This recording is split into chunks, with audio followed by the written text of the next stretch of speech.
Welcome, teacher friend. I'm Lori. And I'm Melissa. We are two literacy educators in Baltimore. We want the best for all kids, and we know you do too. Our district recently adopted a new literacy curriculum, which meant a lot of change for everyone. Lori and I can't wait to keep learning about literacy with you today. Hi, everyone. Welcome to Literacy Podcast. Melissa and Lori love literacy. We are really excited for today's guest. I know I say that every time, but I am really excited for today's guest. We have Dr. Errick Greene from Jackson Public Schools, and he is just making big change waves there. So, Dr. Greene, welcome to the podcast. Thank you so much. I'm excited to be here with you. Go easy on me now. I haven't done many. Oh, we are gentle. Don't worry. We just like to have fun. I was going to say, and a lot of fun if I do say so. I love it. I'm all for the fun. Well, welcome. We are really excited because you arrived in Jackson Public Schools in October of 2018. Is that right? Yes.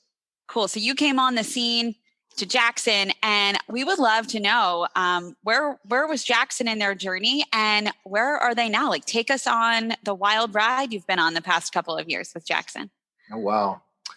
So yeah, it's crazy. It feels like ages that I've been here, and it's only been a couple of years. Right. So our district was experiencing a near takeover by the state. And that's after some years of declining enrollment, declining investment, I would say, on several fronts in the district. And just, for various reasons, and I'll try not to kind of judge as I was not here, various reasons we had just kind of lost sight of some of the really key aspects of how we get to great in terms of educating children. And so there are issues around curriculum, issues around professional development, issues around leadership and accountability, data and the use of data, conversations as professionals as to how we do our work and how we can do our work better tomorrow than what we did today, all of that. And it had been fairly well chronicled through the Mississippi Department of Education. Council of Great City Schools did a kind of an audit. There was a commission that was created between the mayor and the governor. Kellogg Foundation, our board, they had come together to create this Better Together Commission that it also did an audit of the district just to make sure that we fully understood what was at play, what the issues were and opportunities to build up. And so I came in as those reports were published and shared, and hit the ground running with the team, with the community, with our board, and just trying to develop a strategic plan that addressed at its core how we can provide excellent education to our scholars and families. And lots of listening and learning, lots of engagement, but that just kind of got us started there. Yeah, an audit will really jolt you into action, right? Yeah, we did the same thing in Baltimore. We totally get it. and it needed to happen, yeah. Right? For sure. One of the things that I appreciated coming in was that work had been done largely. And so my work was not initially about convincing folks that we had a problem, but that had been largely established and folks were ready to talk about how we fix it. So that was really great for me because people were open. Yeah. Yep. So tell us a little bit about curriculum, especially in literacy. What was going on and what did the audit say? So, it probably sounded like ours in Baltimore. Probably. We had various partners over time working with us, vendors and folks. But when I joined Jackson Public Schools, we actually had an office of, I believe, well-meaning, very capable educators, but they were spending their time developing curriculum. And don't get me wrong, I see the value in developing curriculum and really having lesson studies and that sort of thing. I see value in that. I also understand that if you're in a serious transformation state and situation where many big aspects of your operation as a district need to be reconsidered and flipped on its head and rethought, reimagined, then you don't need to be spending your time and energy and resources focused on creating curriculum. Mm-hmm. There's so many wonderful, as you know, there's so many wonderful materials out there. That is not where the best money is spent if, again, you're in a transformation situation.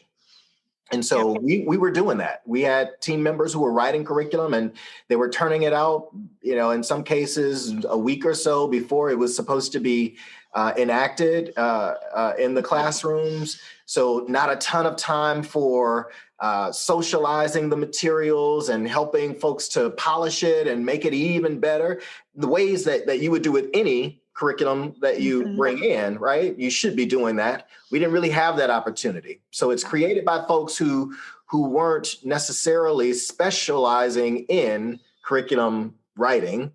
Then there was not the time to socialize and develop and polish and refine it. So it was just not the best setup for success. So I needed to unwind that. Yeah. And initially that was, I think, a bitter pill for folks because, you take pride in the work that you're doing. Yep. And that's what folks knew at the time. I honestly don't know how long they had been doing that, but that's what they knew at the time and believed it was the right approach. And so building some consensus around the need to outsource, to bring in some really high quality materials, and then use that as the basis to do the lesson studies and build a more relevant curriculum and make it your own and have it to address the data in your classroom and just all those things that smart and capable teachers do. Like, let's start from a place of a solid curriculum. So that was what we did. One of the things I think about when you say, I have two thoughts. So the curriculum writer seems to be like a niche kind of job. There are people who become experts in that, but I have yet to meet anyone who went to school and emerged from school as this excellent curriculum writer. Like I should look into it. Is that a degree? I don't know. Like, can you go to school and become an excellent, I don't know. But I certainly didn't get those classes in my undergrad. And I'm going to bet that, both of you are shaking your head. I don't think any of us, I have yet to speak with anyone who had curriculum writing courses who were like explicitly taught. You get the overview, right? How to do a unit plan, how to do a lesson plan. Yes. But not comprehensive. Right. And how you actually write it. Right. You understand kind of the components and the importance and how they fit together and all those things. But it's to your point, it's a much different thing. So much more. Scratch. Yeah. When I look at the 7th grade curriculum, which I'm on the Great Minds team, I'm on the InSync 7th grade team. And every time I open a lesson, I'm like, oh my gosh, this is so beautifully woven. You can see like the braid of the texts and the content and the tasks all building. I could never have done that as a teacher. And so in my little world as a teacher, I could never have done that. I'll fully admit that. And then I love the way that you said, like in a transformation situation, but I want to like also underscore, I do feel as though, every school, if not most schools and districts in our country are in a transformation situation, whether or not they are coded, quote, as transformation, because until we have 95 to 98% of proficient readers, I will throw down that stake and say that every single place is a transformation situation. Lori, I receive that. I absolutely receive that. You are right. You are so right. Yeah. I want to leave space because as I said earlier, I do believe there's some value in that. There's some learning for us as educators, right? It forces you to understand the braiding, forces you to understand the phasing and the intentionality of the text and the pacing and the this and the that, and constantly going back and forth to the standards to understand where are we headed with this lesson, with these lessons, with this check for understanding, with this, all of these pieces. Where are we headed with this? Yeah. That's funny. I was one of those well-meaning teachers who wrote curriculum in Baltimore before we had something. But what you're saying makes a lot of sense, right? Like I knew what was missing from that too. And so when I saw Wit and Wisdom, I was able to say like, this curriculum's doing what we weren't able to do in the curriculum we were writing because we didn't have the time and we didn't have the people and or the expertise, right? So I think it taught me a lot being one of those writers to know what needs to be in a curriculum. Yeah. It does. Yeah. I know one of the things that y'all are really, keen on is kind of the professionalism of the profession. And so as we think about how we do not allow ourselves to fall into this, hey, there's a curriculum at the store. Let me go and buy it off the shelf and take it home and just, it is what it needs to be. But to think critically about and create structures around the study and the critique and the early on in my career, I did some work in looking for gaps between the curricular materials and the standards. Where does the standard speak and the curriculum is silent? And so, okay, what is that gap and what are we going to do about it? Is this material or is this just like, oh, okay, it's not such a big deal because it's picked up here, or it's just not such a big deal. But if it is a big deal, what do we do about it? Anyway, how do we create opportunities, not just happenstance, but with intentionality to provide for that level of critique and reflection and review and refinement of the curricular materials? Ensuring that, I'm not a passive actor in this educational enterprise, but I too am a part of how we ensure that children get awesome, amazing, rigorous, meaningful instruction, starting from the materials. Yeah, one of the things that you had mentioned is that, like, I really think what you're talking about is what excellence looks like. And how I'm curious how you kind of level set what that looks like. Yeah, I don't have the answer. This is how I think about it, though. I've been blessed to work now in 6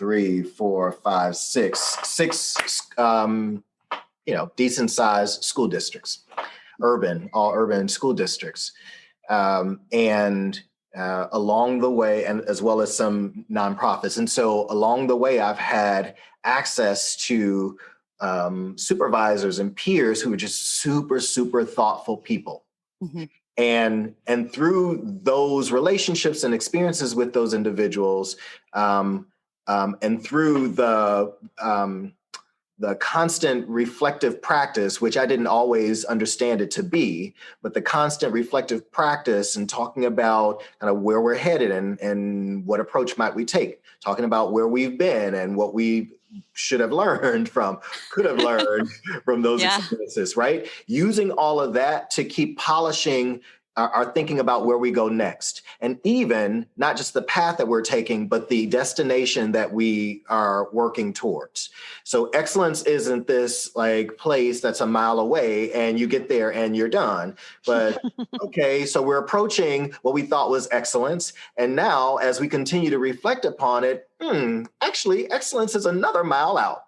Right. And so you continue to refine and reset and level up in how we think about excellence, not just because like you just want to frustrate folks and keep moving the goalposts, but because you see that it can be even better.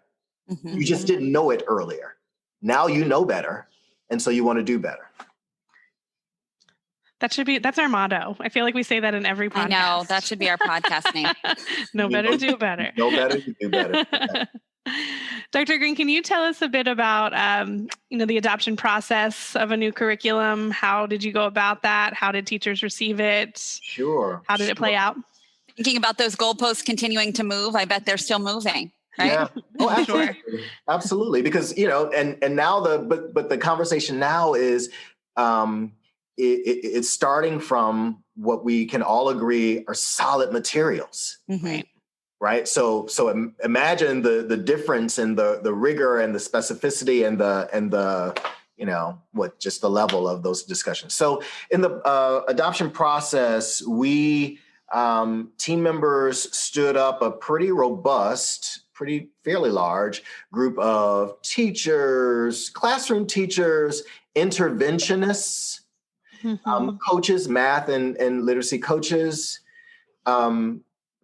school leaders, and some of our central office professional development folks to sit on the committee, the adoption committee. And we reviewed studies, right? So why start from scratch? Others have gone through this. We've got friends in Baltimore. Save your time, yeah. We've got friends in Tulsa, friends in, all over the place. We don't have to start from scratch. There are studies out there that have been conducted about the different curricular materials or models in that. And so using those started to whittle down the list, the universe of materials out there. And then from there started inviting folks in just to talk to us about their materials. We, in our process also, we identified pretty clearly what we needed to be true, right? Reflecting on who we are as an organization, we've got 40+% of our teachers who are within their first few years of teaching. And so that means something. Right, you gotta be really, really clear about the intended audience or the users, and what their needs might be based on who they are and how they arrive in the classroom, right? And so many of our teachers are, again, first few years of teaching, vast majority their second career or alternatively certified. So all of that, right? So we wanted materials that help to provide for perhaps some of the prep that our teachers may not have had from, undergrad or prep programs. We also, just in thinking about who our scholars are, wanted to make sure that we had really, really rich text involved in there. Again, just the criteria that we had set for the materials. So using that, reviewed several or invited folks in to share their materials with us, and then just started to do the hard work of questioning and pouring through the materials ourselves, right?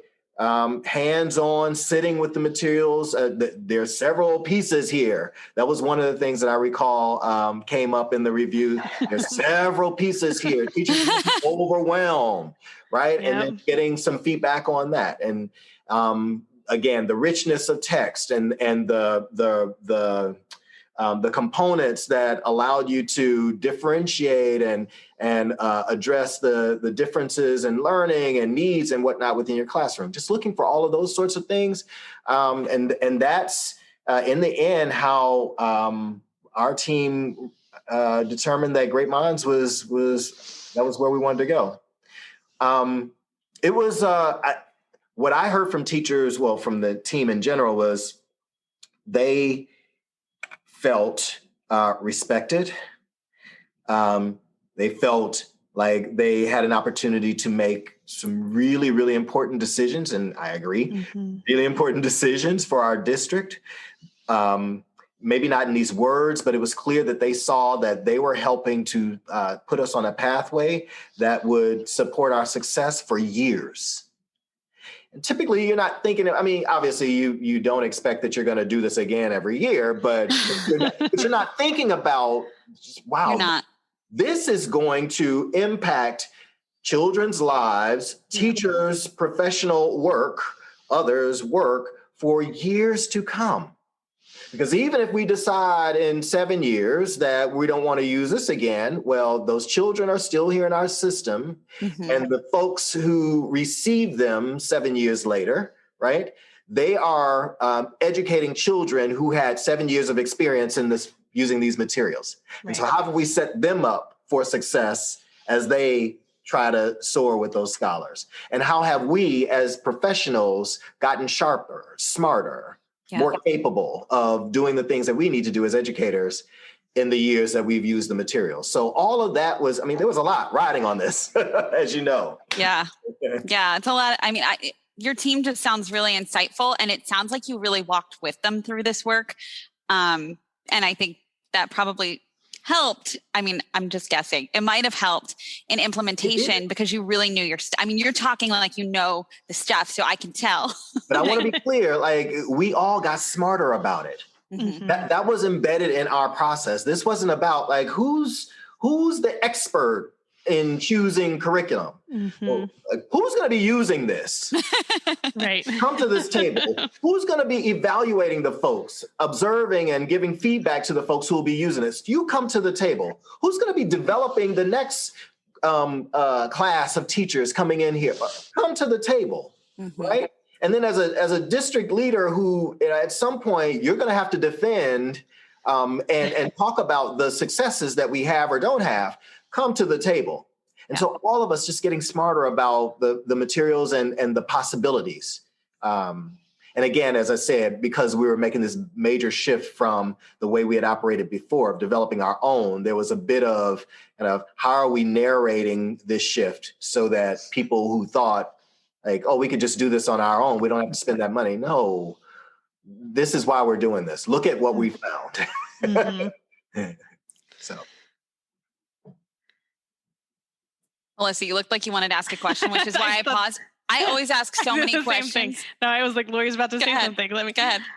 No, I was thinking about, Lori and I talk about this all the time, that, you know, the first time that literally Lori and I next to each other were looking at Wit and Wisdom, we started to pick apart the lessons like, oh, I would do this differently and I would do this differently. And we had a moment together where we realized like, no, you can't do things differently because then the next lesson, like you can't do the next lesson because you just messed it up with changing everything in the lesson before. Right. And that was an aha moment for us of like, do it as it's designed, at least to start, so you know where it's going. And my question then is like, did you face that? Like, because we saw that as like our teacher instinct was to like, we need to do this our way. Yeah. Did you find that with the first year of implementation?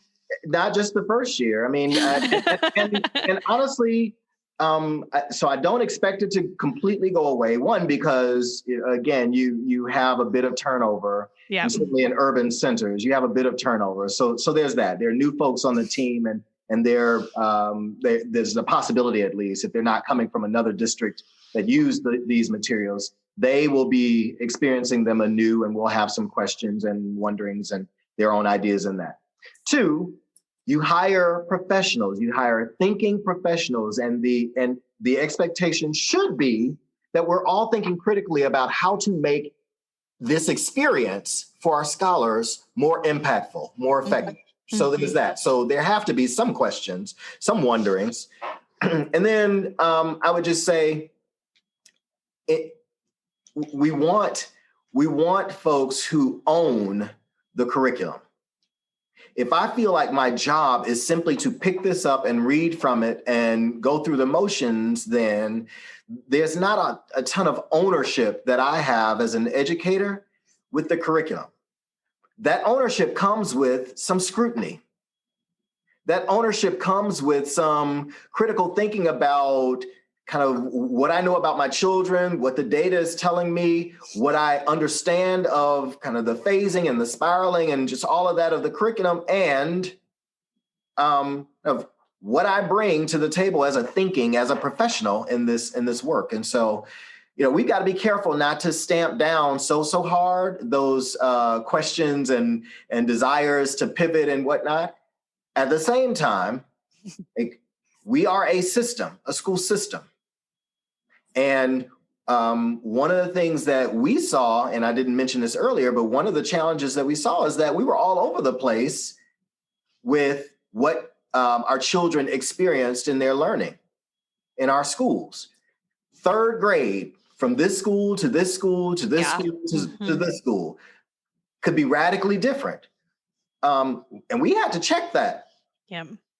Because at some point, you're going to have a JPS stamp on your diploma. And I need to ensure that every child has at least this base level of skill and understanding. Well, one of the ways to do that is to ensure that we've got common curriculum and that we're developing and building from there. So, it's both and. Don't stop asking the questions, but also remember that you work within a system. If you want to do your own thing, then perhaps you start your own school. Yeah, I think it begs the question of how do we strike the balance of strong materials in the hands of great teachers? And exactly. Like you said, teachers felt respected from the curriculum, but also at the same time, innately, because we've been taught since we went to teacher school that creativity is valued. And so how do we kind of pull back on that, try something, trust the process, try something new, but at the same time, know where and how to scaffold, where and how to support our students, not changing the rigor or the text or the task. It's a fine line, and it's a really delicate balance. And it's one that I think is so important for leaders like you and for leaders in your buildings to really be able to support teachers with, so that they can access the content and deliver it really respectfully to students, just as they feel respected. Well, and that's where I was going next. And so it requires the constant kind of calibration with our school leaders and leaders throughout the district that, like, one, don't try to stamp out teachers' questions and their desire to think critically about the materials.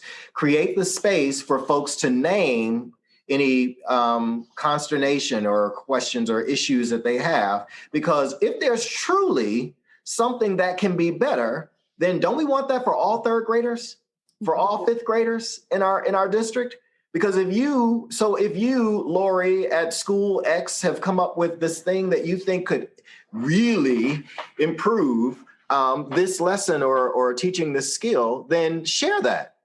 And we as a system need to be thinking about, okay, so how do we make sure that everybody who comes to this lesson or this skill in the curriculum, that they understand what Lori understands, and we can do this more equitably and more consistently throughout the district. That's the thing that I've been pressing on. If it's that important for you to pivot from the curriculum, then I need you to share that, be prepared to defend that, and be prepared to help us to make that the common pivot, right, in our district, so that everyone benefits from it. Yeah. And that I heard you say equitable. I'd love to hear your thoughts on how you're helping to surface the concept of equity. I'm sure it's undergirded in everything that you're doing. It's the undergird of this entire conversation. But just to say it out loud and give you the opportunity to share a little bit about how high quality materials are equity, and how that high quality, exactly what you're saying, like professional learning opportunities are equitable, and how that's impacting students. Not all children start at the same starting line. Not all teachers start at the same starting lines. Not all parents start at the same starting line. And so when we think about how our scholars show up in classrooms, I may have thousands and thousands more words in my vocabulary than you do. And so how do we support teachers in creating for young people opportunities to accelerate their development of vocabulary, or their development of oral language even? How do we accelerate that? What materials can we put in the hands of our teachers that help them in doing this really crazy work that is really at the core of teaching? The differentiation work that everybody has to do and everybody struggles with, right? And again, not all teachers are starting at the same starting line. So I've been teaching perhaps for some number of years, and this is your first year of teaching. Well, one, even knowing that there will be those who show up with thousands more scholars who show up with thousands more words in their vocabulary. But is the other piece is, and so what do you do about that? And so because my children happen to luck up on Errick Greene as their teacher, right? And your children happen to be assigned to you, like that's no fault of their own. Again, how do we as a system think about the kinds of things that your children might need that perhaps mine don't, because of the materials, because of the experience of the teacher, perhaps even because of the background of their families that they're coming from? How do we think about and have line of sight to the needs that your children have, and start to support those? So it's understanding who the scholars are, understanding who we are and our resources and abilities and gaps in either of those resources or abilities, and thinking critically about how we distribute resources, time, supports, whatever they might be throughout the district, not necessarily everybody getting everything, but again, understanding not everyone's starting at the same starting line. And so given that, how do we give Lori's children a bit of a running start through these materials or through these added programs or what have you? It's a really tough dance of, we've got X amount of hours in a day. Yeah. We've got, X amount of money in the bank or, people, resources, organizational partners, et cetera, resources. Needs are all over the place. How do we understand the needs and the opportunities and start to address those as the needs present themselves? I like that idea of, I think we talk about equity a lot, but we've never presented it in this way to those listening. Like, how do we systematize equity? And I know that high quality instructional materials are one very baseline way to do that. But I like the way that you're thinking about the big scope, and as you should in the role that you hold.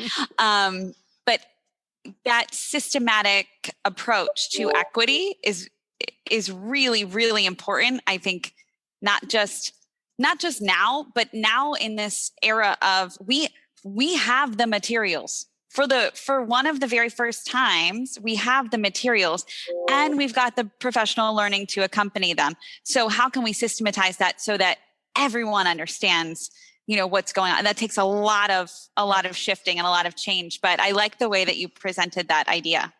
And again, to the earlier piece on, we are professionals, our teachers, we're professional educators. And so how do you provide this very basic, high quality resource to folks and provide some level of flexibility that allows the professional teacher to understand deeply the needs of the children in that classroom and pivot and adjust in smart ways to meet those needs, and while not taking away from the quality and the rigor that's embedded in the materials. Mm-hmm. Yeah, that's it right there. But that's really hard. It's hard to find that balance. It's fairly easy, maybe not even so easy to say, but it's fairly easy to say, but you're absolutely right. That's at the core of our work. Yep. And we act like it's not. Like, that's at the core of the work. Mm-hmm. Because if it weren't such a dynamic enterprise, then you could snatch anyone out of school or what have you, give them materials, have them follow the materials to a T, and we'd have success on the other end. In the same way that we have success when we're building that Nissan. Right. Right. Mm-hmm. It doesn't work like that. This is I say quite often in our district, education is wholly social. And it's understanding who the individuals within this social construct, who they are, what the needs are, and how we can best organize ourselves, position ourselves to support them and meet those needs. Mm-hmm. Yeah, I think that's why you sometimes get the pushback from teachers, right? Because they think that's what you want them to do is just pick it up and read it. And well, anyone can do that. It's not what I went to school for. But I'm thinking about, Lori, our very first podcast about fidelity to curriculum. And this is exactly what we talked about, right? Is like finding that balance, right? Where you don't take away from what, we talked about the importance of the curriculum writers that put all this effort into writing this great curriculum, so that you don't take that away, but that you do find that sweet spot of meeting the needs of your students. And it's a muscle you build, though. Right? It's a muscle you build as a teacher, as a school leader, curriculum lead within the district, coach, whatever your role is. It's a muscle you build to take some materials that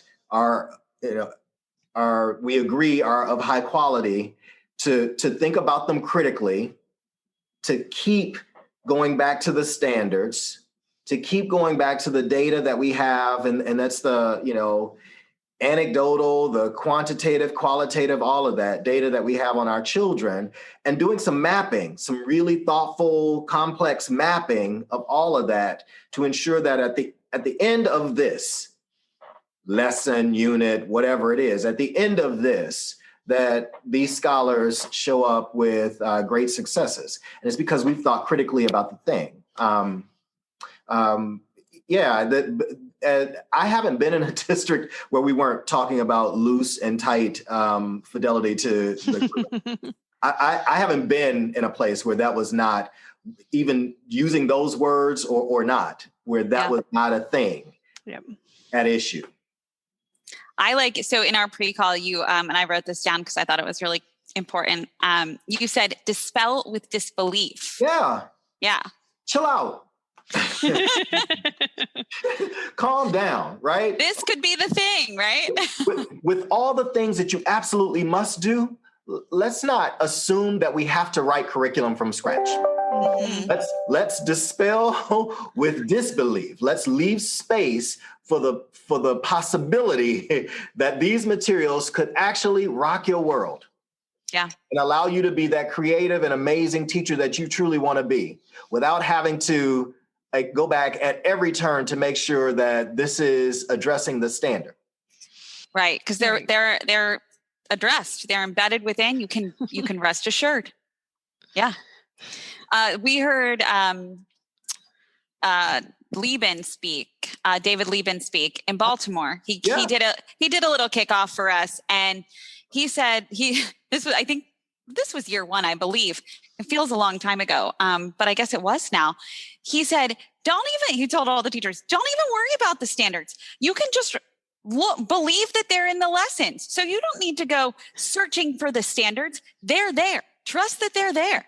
And I loved that because, you pick up the lessons and you're like, oh yeah, okay. And I love it even more when I'm going through it, or when I was going through it. And I was like, oh, wow, this is really harder than I would have taught this standard. This is really way more challenging than I would have ever interpreted this standard. But it's because it's the grade level standard. I really had to look deeply at myself and think, maybe I was teaching a little bit lower. I was making things easier than they needed to be. But I noticed, and I'm doing this now with my little one, my third grader. When she is asked to meet that standard, she can most of the time do it with a couple of little scaffolds, like a sentence starter or something. But I'm not changing, the rigor of the stuff. And I just think it's so important that we can rest assured that those standards are there. And that when he said that, I laughed so hard. I was like, yes, you're right. They're there. We don't need to go on a search for them. And look, I appreciate the intent behind that comment, but there's a part of me that wants to say, nah, go look. Because if you don't satisfy this curiosity or this disbelief, right, it's going to be a barrier. So go look. Check that box off for yourself. Yeah. Yes. Check the receipts. It's there, right? Okay. Can we move on now? Yeah. Right. So again, there are those who would be trusting, and there are those who for whatever reason want to know that it's in the sauce. Okay. Check the ingredients. Yeah. Yeah. And then do it. Right. Try it. And then do it. Try to make the recipe. For sure. Well, I feel like, Melissa, do you have another question? No, I was just going to ask if there was anything else you wanted to share with us about your curriculum journey and where you guys are now. I kind of said this earlier, but bears restating.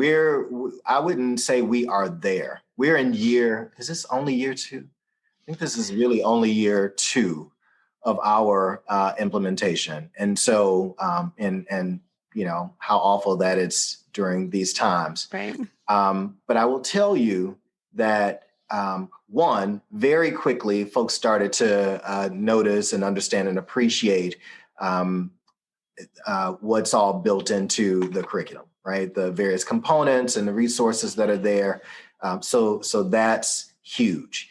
I think pretty quickly we started getting some feedback from our scholars about just their appreciation of the texts and the titles and things. So, obviously, anytime young people are saying good things about reading, you're like, hey, that's a win.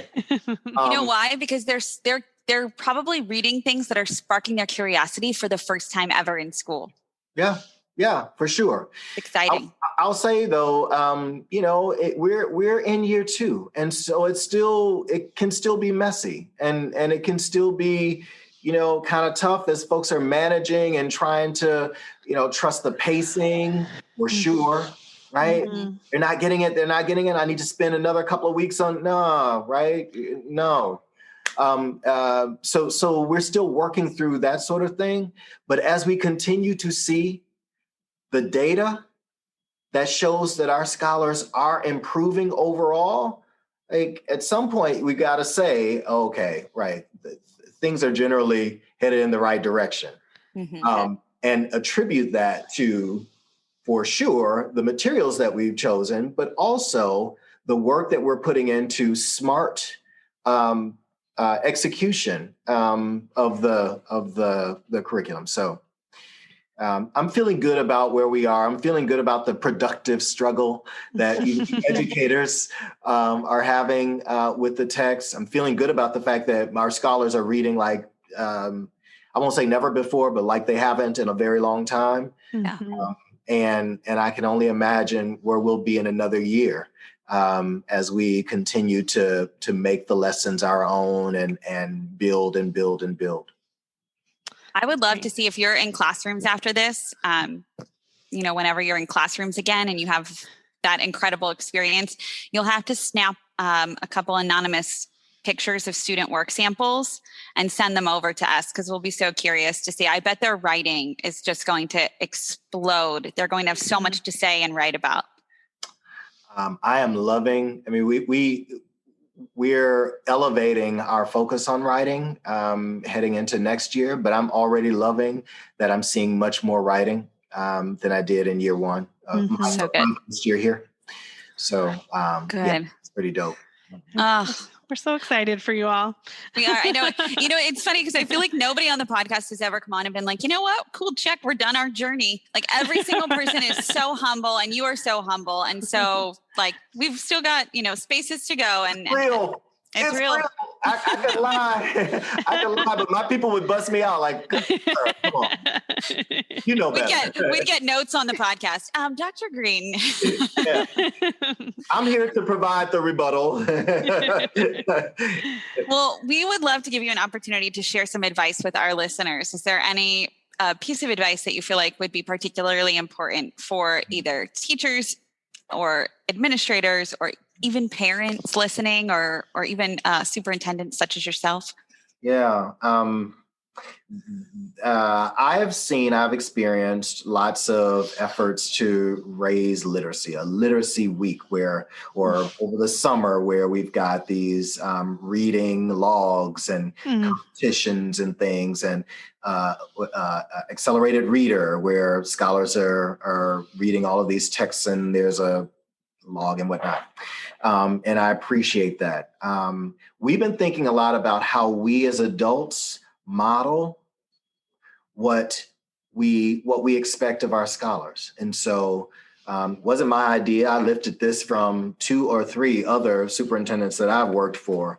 But we've had several book studies as central office leadership team, as school leader, the school leader cohort. And we've been very transparent with teachers, community members, board, our scholars. One year I even shared the book, and we were reading Whistling Vivaldi. We were reading that as a leadership team, and I shared that with my scholar advisory committee. There were about 10 of them, and they wanted the book as well. So when I tell you just how awesome it's been to share texts with adults who we sometimes for ourselves and others sometimes kind of projecting on us this, oh, well, you've arrived, you don't really need to keep studying and getting smarter and whatnot. BS. We all need to keep getting smarter, and let's model for our school district communities the importance of that, and model kind of what that could look like. And so just encouragement that whether we're parents or teachers or school, whatever our roles are, that we are intentionally modeling. So it's one thing to do the thing that's a good thing for others to do, but to do the thing, do it out loud and reflect with others about the thing that we're doing so that it's truly a modeling of this behavior. That's an encouragement that I have. And again, I lifted this from some of my awesome peers in other districts and friends in other places. Really intentional modeling of engagement with text, and not just texts, not just posts, but deep engagement with text. I think that will, if we do that, one, it demystifies kind of how you get smarter, how you become a better reader or writer, demystifies it. And it provides some level of street cred with the scholars who weren't around 30 years ago when we read Black Boy or Native Son or whatever it was, Othello. They weren't around when you read it, so they don't know that you read it. That's true. Do it again.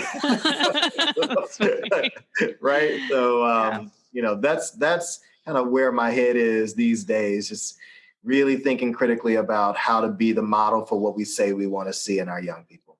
I love it. It's great advice. Yeah. And you could even do a podcast study. Maybe they'll want to listen to your podcast and learn a little bit. I feel so honored. I feel like the same. I feel like every time I interview someone, like this has just been one of and Melissa, I know you feel the same way. Just one of the greatest joys of my entire career to date has been doing this podcast, because we get to talk uninterrupted with literacy heroes like yourself. So thank you for all that you're doing for Jackson Public School students and teachers and everyone there. Thank you. Absolutely. Literacy hero. I know that's right. I'm going to write that. Put it on your resume. Yeah. I'm actually going to rename my Zoom screenshot. Yes. Literacy hero. With the little cape. Do it up. Oh my gosh. Well, thank you so much, Dr. Greene. It's been a wonderful time talking with you, and we can't wait for this podcast to go live for everybody to hear it. And you as well. Thank y'all so much for the interest in kind of what we're doing here in Jackson, for the support and encouragement. It goes a long way. Just so you know, it goes a long way. Thank you. You're welcome. It's tough. But I'm working with some awesome people and on behalf of some amazing young people. So we're going to do it. Good. Well, we will continue to cheer for you from Baltimore. So yay. For sure. Go Jackson. Thank you. Have a wonderful day. Same to you. Be well. Bye. You too.